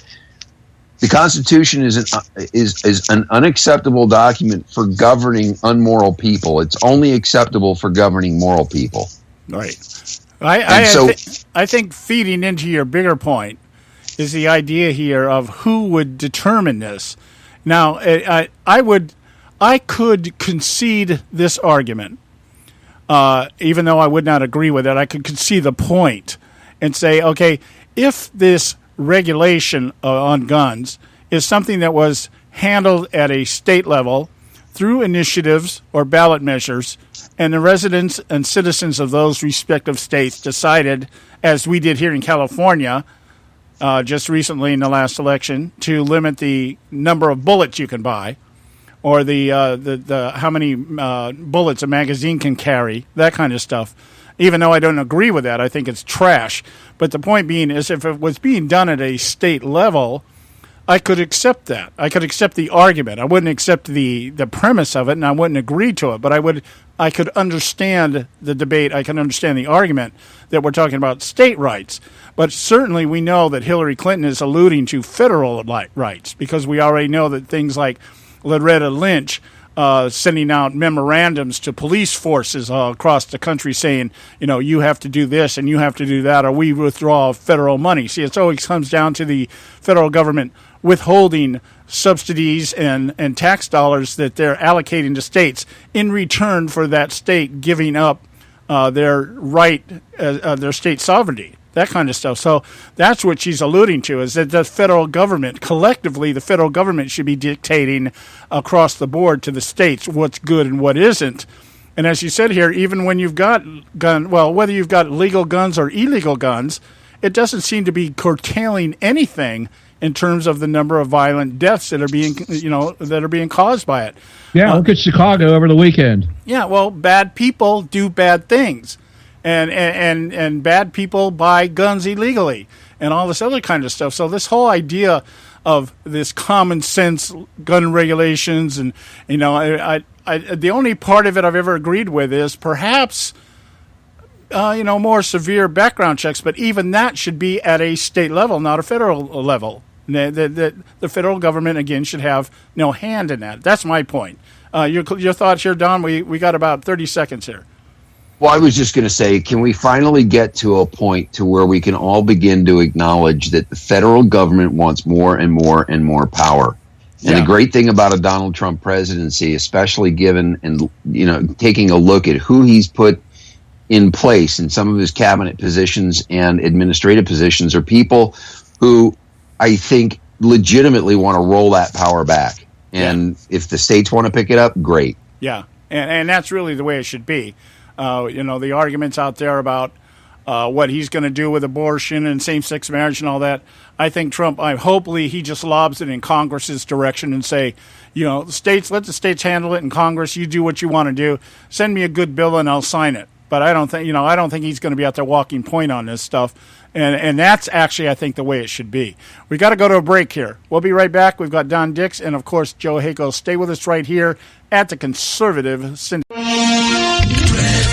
Talk Radio, WRS Cleveland.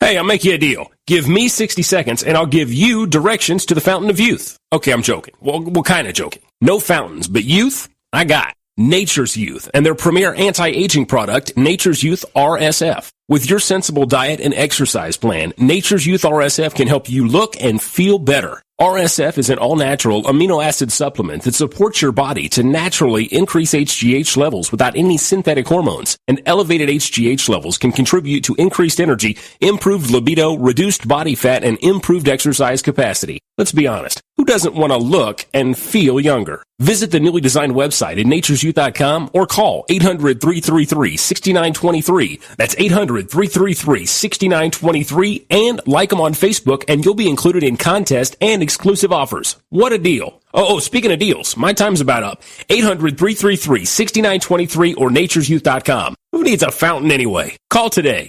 Expand your life with Extendovite. When I had a heart attack at 42, I was not sure what the future held. But a year later, the doctors could find nothing wrong with me and took me off all my medication. What did I do? I took a herbal mixture of garlic, cayenne, and a few other herbs mixed in liquid form. I now call this Extendovite. I would have never believed that a few simple herbs could actually change my life like they did. Now it's your turn to see what the powers of garlic and cayenne can do for you. For only $69.95 plus shipping and handling for a 2-month supply of either capsules or liquid, you too can begin on your path to better health. For more information, call 1-877-928-8822. That's 1-877-928-8822. Or visit our website at heartdrop.com. Extend your life with Extendovite. I've owned my company for 14 years now, and I can tell you that payroll is a 4-letter word. I hate doing it. It eats up hours I don't have, and it costs me money I could be saving. But my accountant's too expensive, and I'm not sure who to call, but I know I need help. We're Paychex, and we take all the hassles out of small business payroll. We save you time and money. It's easy. Call, fax, or give us your payroll information securely online, and we take care of the rest. We calculate the correct taxes, manage payments and direct deposits. We even send out your checks. Payroll doesn't need to be a 4-letter word anymore. We're so sure that we can save you time and money that we'll give you a month's payroll free. Just for calling 877-663-3830. Get 1 month's payroll for free. Call Paychex right now. 877-663-3830. That's 877-663-3830. Hey, I don't back anybody unless I believe in them. And I do believe in the value of investing in gold and silver. And the company I trust to buy my gold and silver from is Swiss America. I've been working with them for nearly a decade. I trust them, and you can too. Swiss America will help you sort through and find the best options available when you're considering investing in gold and silver coins. Listen, for over 30 years, Swiss America has been offering Americans what they want in their investments: safety, liquidity, quality, reliability, and a potential profit. Gold and silver have a place in every investor's portfolio. So, why not let Swiss America help you diversify your investment portfolio now? Call now for free information. 800-978-3907, 800-978-3907, 800-978-3907, 800-978-3907. Hey, Bugsy, you hear the news about Vinny? Yeah, it's a real shame he owed money to the IRS and they finally cut up with him. Just like Al Capone. If the IRS can get the Capone, imagine what they can do to little old Vinny, huh? Poor cat, he was on top of the world, then bada boom, bada bing. What Vinny needs now is an offer he can't refuse.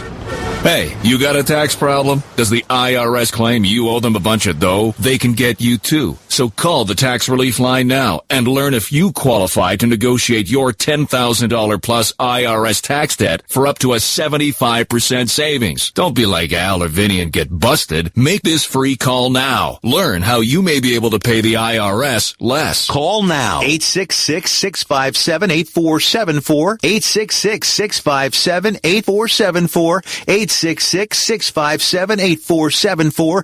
866-657-8474. We're not arguing. We're explaining why we're right. The Conservative Syndicate, where right is never wrong. All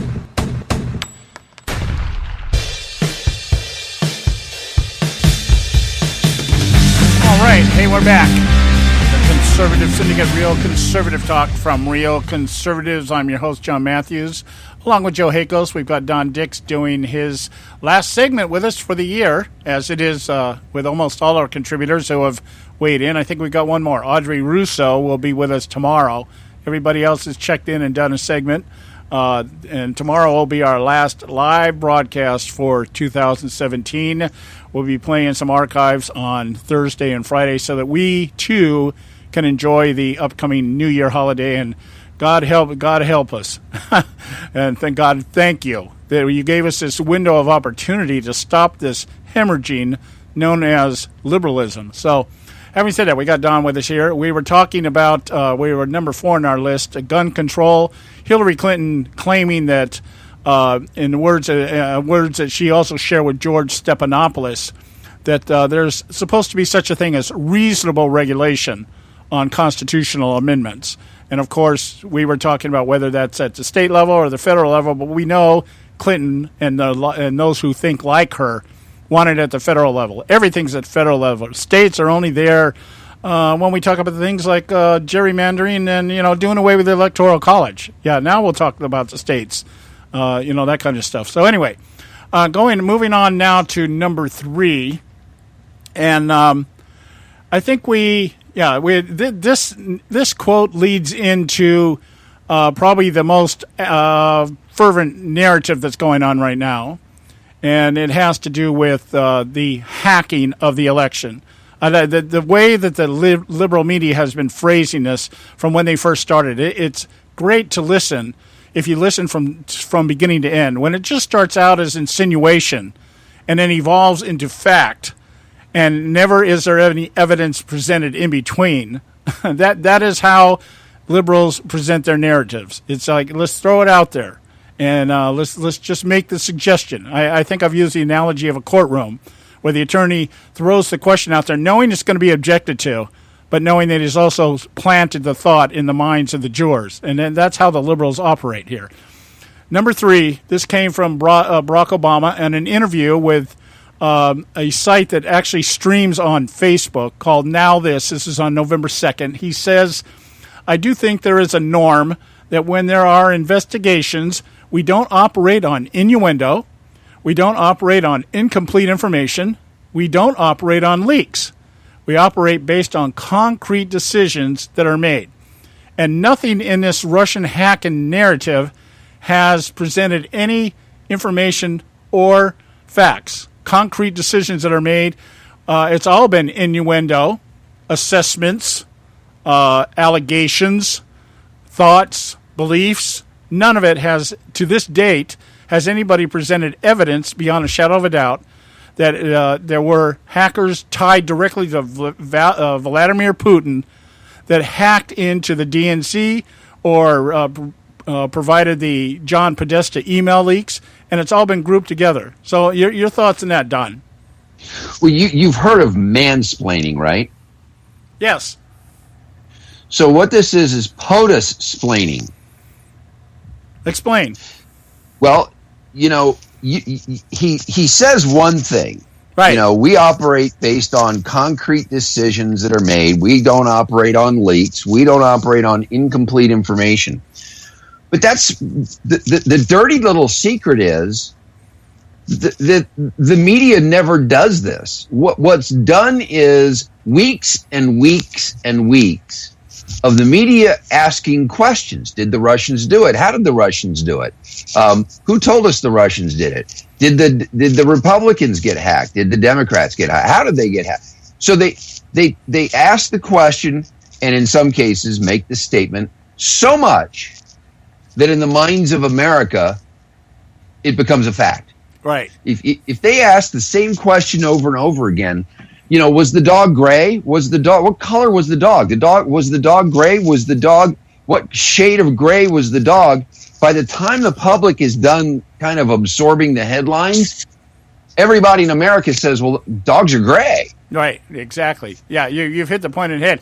And you just hit on, in my notes here, this is what got me. This is what clicked on me in this particular quote.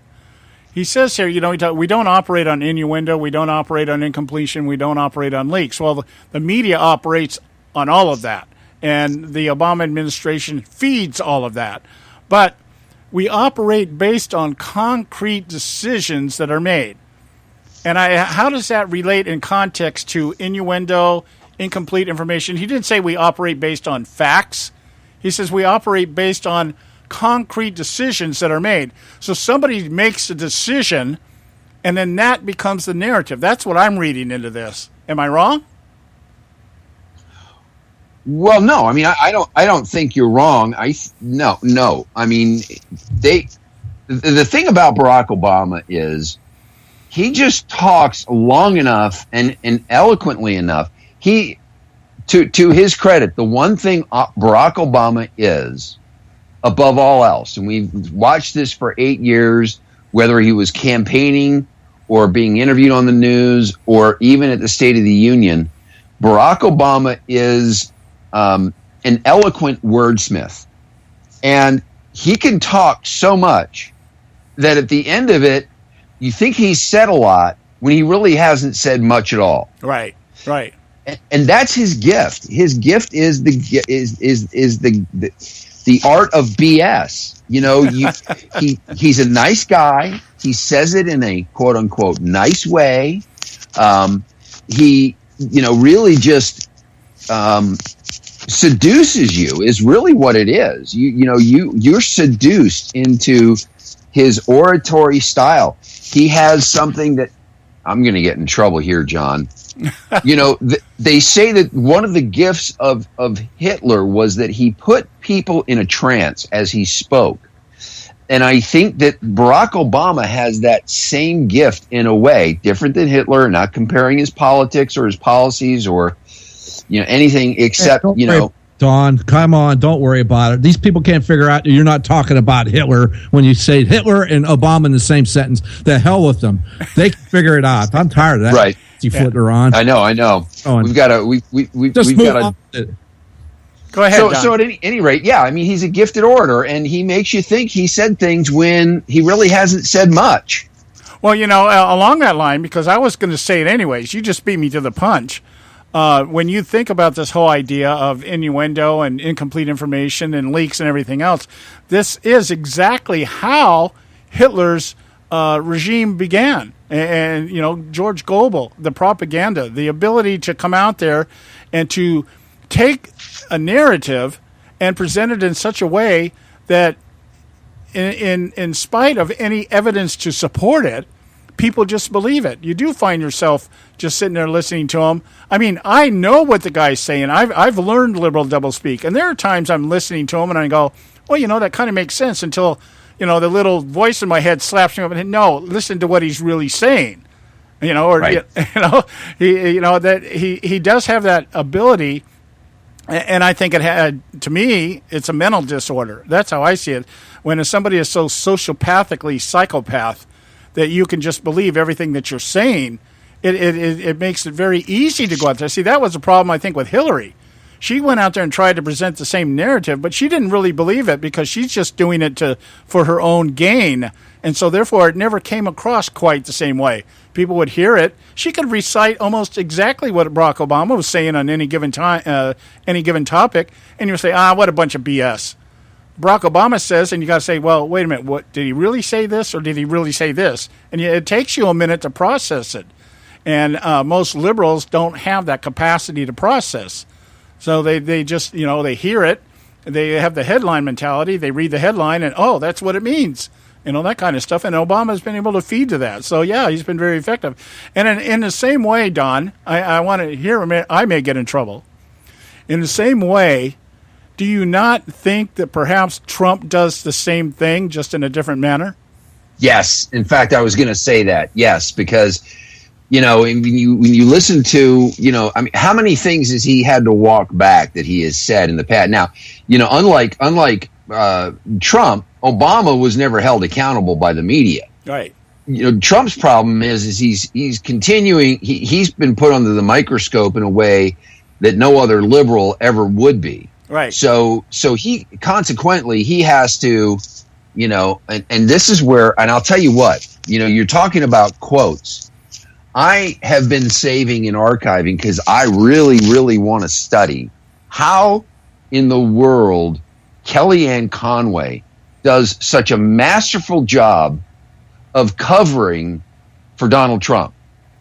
Yeah, she is great at that, isn't she? She is amazing, and to Donald Trump's credit, yeah. What this shows about him is his ability to hire the right people, because right. Kellyanne Conway is the perfect surrogate for Donald Trump. I know. There's been times she has tried to defend Trump, and I've listened to her, and I go, oh, man, she's feeding a straight line of BS here. But you still want to believe it. It's like, yeah, okay, I'll buy that, And not only that, she has such a gracious way about her. I was watching her as Rachel Maddow tried to pin her down on the way that Donald Trump talked about women. And she was using, of course, the infamous Entertainment Weekly or Nightly or whatever that was, the hot mic moment on the bus. Right. Billy Bush and thing. Then, yeah.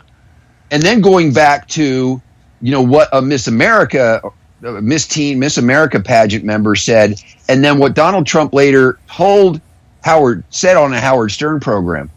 And Kellyanne Conway just masterfully talked Rachel Maddow out of her position in the conversation, knowing, hey, I got 10 minutes. I got to eat up, 4 or 5 minutes with deflection on this. And she just does it really well. Yeah, she does. She so, does. I don't know. Okay, I got to go to a break here because we got 2 more, and I got to get these in here before the end of the show here. So stay with us. We'll be right back right here at the Conservative Syndicate.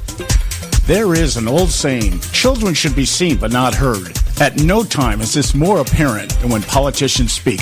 TheConservativeSyndicate.net, the adults in the room. Hey folks, if you're like me, you don't place a whole lot of trust in today's media for the real truth and facts regarding the volatile world of finance and politics. When I want the real scoop on money, I go to the most trusted source I know, my good friend and colleague, Bob Cardosa. Bob is a noted expert with a PhD in international finance who airs his nationally known, globally syndicated show, Robert Cardosa Live Daily, Monday through Friday, 3 to 5 p.m. Pacific Time. With Bob, you get the right information at the right time from someone who knows his business and can help you make the right decisions concerning yours. Again, Bob airs daily, Monday through Friday, 3 to 5 p.m. Pacific Time. Visit his website at robertcardosalive.com for information regarding stations and topics. That's robertcardosalive.com. Check Bob out. You'll be glad you did.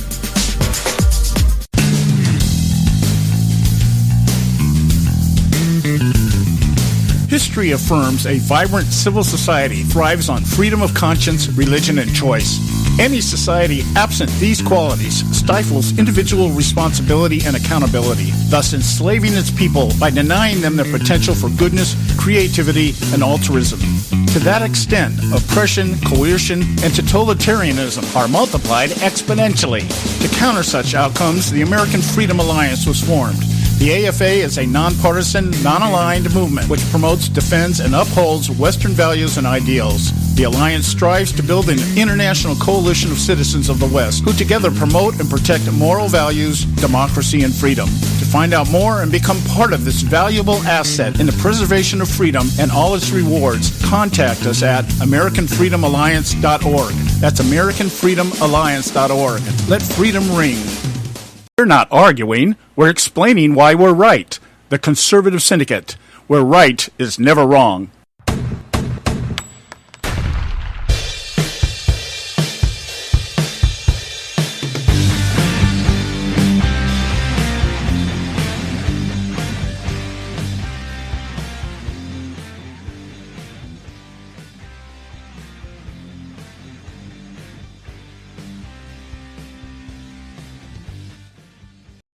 As President of the United States of America.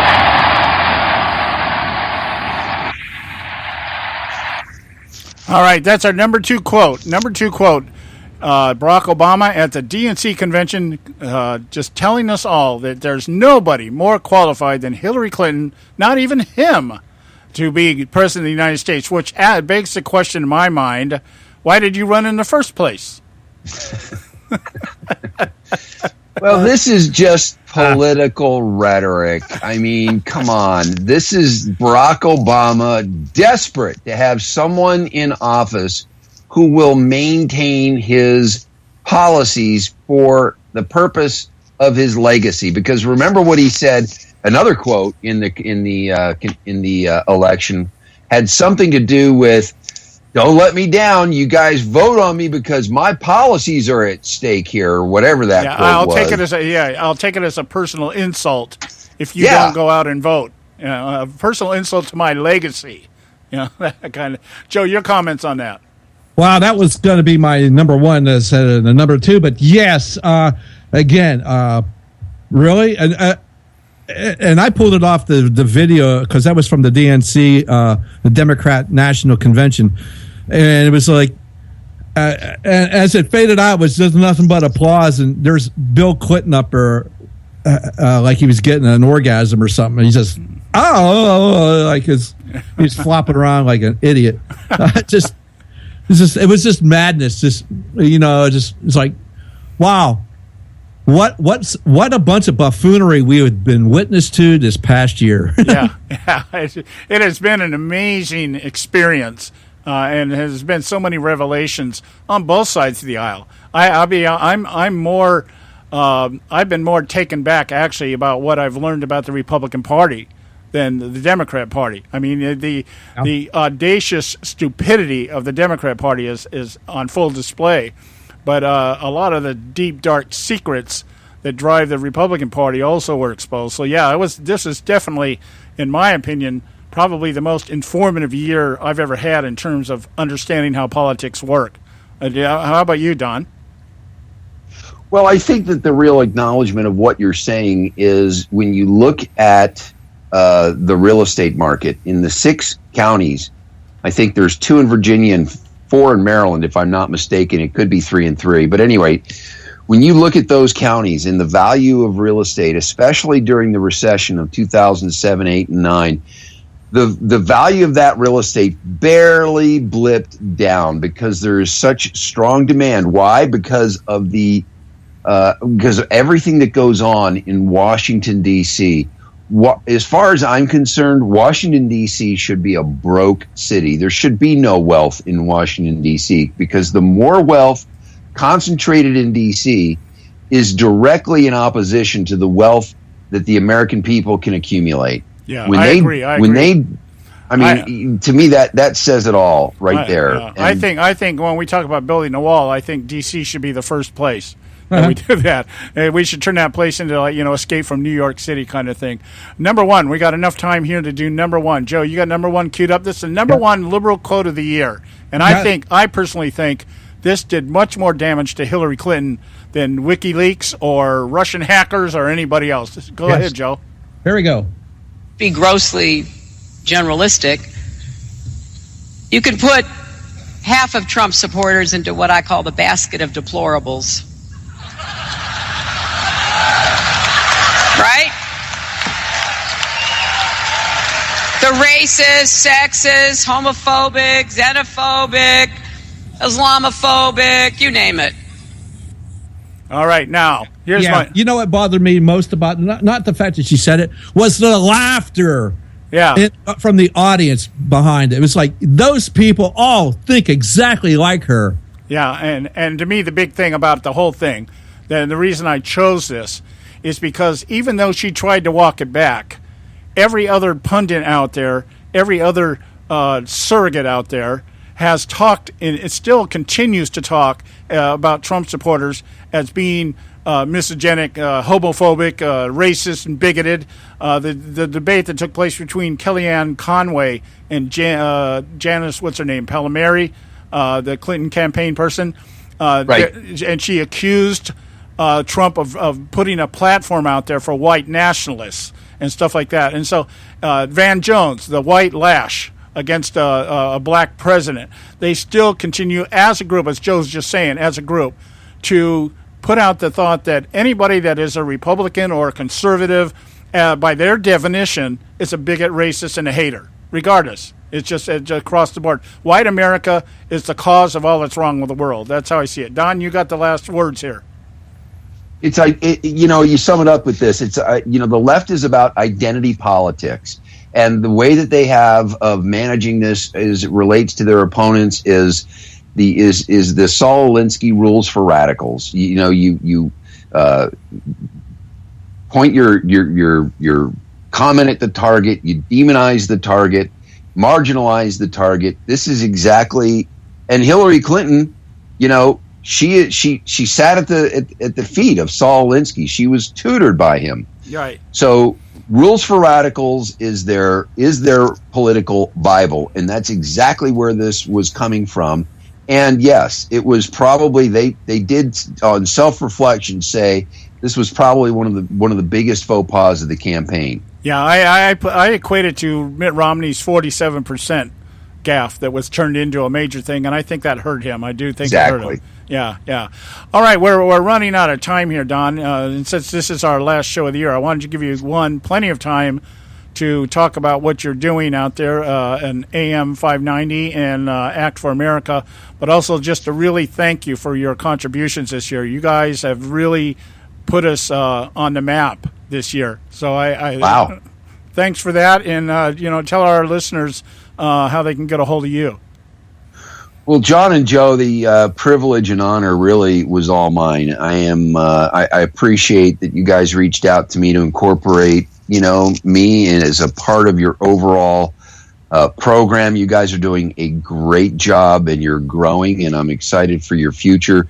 I'm excited for America's future. I mean, when I look back over the last 2 years, so much has happened. We started, I started this sort of radio career, if you will, in January of 2015. It is so hard to believe. 2 years has gone by. We're coming up on our third anniversary at AM 590 The Answer, the Jen and Don Show.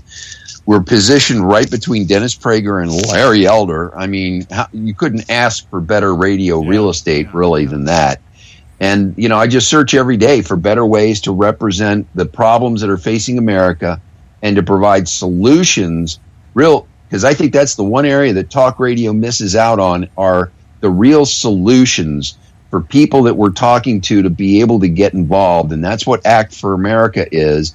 It's a grassroots, national security focused organization. Donald Trump can't do this alone. He's going to need our support.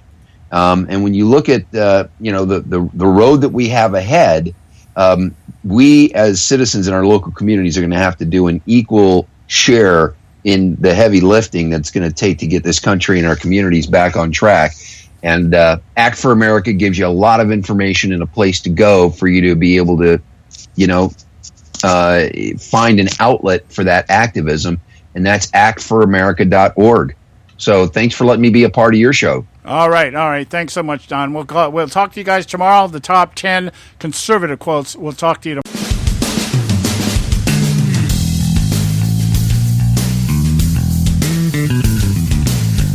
Thanks for tuning in to this edition of the Conservative Syndicate, the nationally acclaimed, globally syndicated, politically incorrect talk show that seeks to tear down the imaginary wall of separation between church and state. We want to make you aware you can find and access all our show archives at our website, theconservativesyndicate.net, as well as our broadcast stations and times. That's theconservativesyndicate.net. We so appreciate you taking the time to tune in, and we so look forward to continuing to bring you the best in uncompromised talk radio available on the net today. And remember,